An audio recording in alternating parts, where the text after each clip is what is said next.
Hi, it's Leslie, married at first sight, and the honeymoon is over, at least for many of these couples. Not technically over, but figuratively over. The question I want to start with is, when you were young, remember you were told if you have nothing nice to say, then don't say anything? Obviously, none of these couples learn this, and we're going to start right with the biggest culprits, and that would be Gina and Clint, my least favorite couple. Clint, ew, and he is just living up to that reputation of ew. So we left them last week in not marital bliss as Gina kind of casually said about how she's not into gingers and ginger features and light features and red hair and all the things. The one thing that I was like, I don't really vibe with redheads or like gingery features.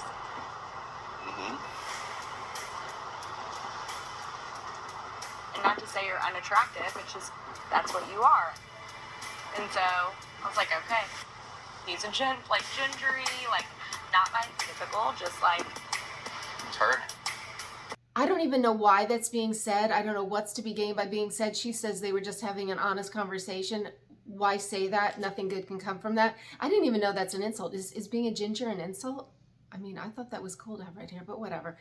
Anyway, Clint appeared like he was not affected, although we could tell he was affected. He was just taking it in and brewing silently, very pissed. She hit a big time nerve. I guess he's had issues with attraction in the past. You can see that. He is damaged. He brought it all to this relationship. He was stewing and just waiting for his perfect moment to retaliate against Gina. The pretty girls, he hates them. Deep down, he hates them when they don't like him. And there they all were. Picture the setting. It's all the couples getting together and kind of conversing about how their relationships are going, where they're at, who's kissed, who's hugged, who's had sex, and all the things. And Gina lets out that, they're still struggling. The attraction isn't quite there. And Clint so effortlessly and casually dumps this little bomb in. our biggest struggle has been physical chemistry. But, I mean, the physical component, typically the girls that I have dated are very athletic, slender. So, I mean, that's just the type of mold that I'm attracted to. I was like, wow. And it's like, everyone was pissed. And it's funny, of course, all the girls, I mean, no offense to the girls, they're basically all on the chunkier side, on the more curvy side. They're all beautiful, except for the one. And the one girl that's not on the curvy side, of course, has a guy that wants a girl that's on the curvy side. Just, you can't win. I mean, you just can't win with this shit. But anyway, hits her with the slender and non-athletic comment. Oof. Aries summed it up right here. Clint and Gina, they low-key called each other ugly. In like a very nice way. Facts. So that little insult came and went, and they all kind of retreated to their sides, and then the women got together and the men got together, and of course this topic came up about Clint's big diss of all the chubby women out there and the one he's currently married to. You could tell it affected Gina because she was quick to put in, I have a 26 size waist and I'm kind of athletic, and I was like, he hit a nerve, and that's why it hurt.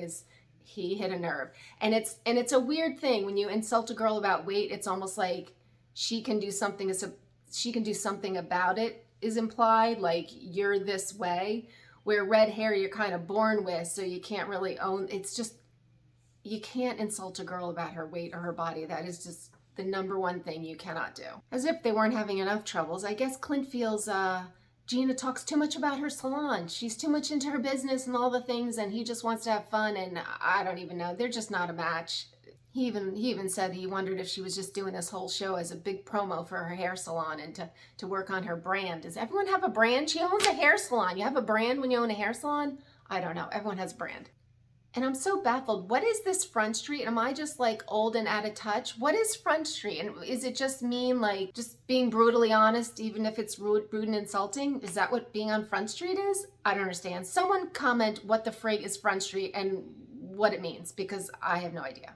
To sum it all up, finally Gina took a day to reflect, hit Clint with that she was very hurt and insulted, and the women were insulted, and Clint basically just doubled down, owned none of it. It was not insulting, didn't care. I mean, I think he just feels like, you told me this, I'm telling you that, I'm just being honest, it's all good, how can the truth be mean, And Gina kind of took it like, well, we should spend some time apart, and basically this little relationship is starting to burn up. I'm sorry you feel that way. I'm just trying to be honest of like who I typically date. So you think by We an didn't match entire each other. room, when an entire room is physically uncomfortable by that statement, you still don't see anything wrong with that? No, With saying you don't like someone's weight, or you're that they're trying to not physically position it, attractive. and that's not what had happened. So Well, if you feel like you've said nothing wrong, I honestly don't think there's anything left to say in this conversation. I think it's best for us, for the duration of this honeymoon, to just spend some time apart. Anyway, there was a little teaser in the beginning of the season, and I'm starting to get a feeling about what I think it means. It kind of implied that one person from this couple went after another person from another couple. Never had that on Married at First Sight. I was like, oh my God, scandalous.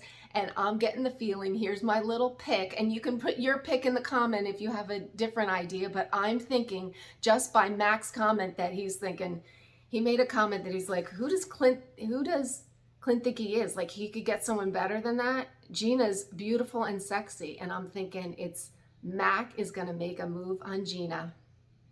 I'm saying it right here, but anyway, we will wait and see.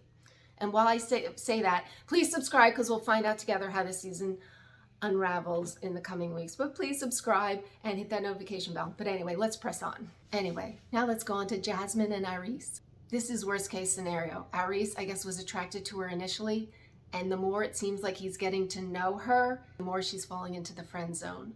Oof. He was all talking about the sex and making the comments, and I thought she was like going to be a little insulted, because I kind of thought it was a little rude at times, but maybe that's just me, a little prude here.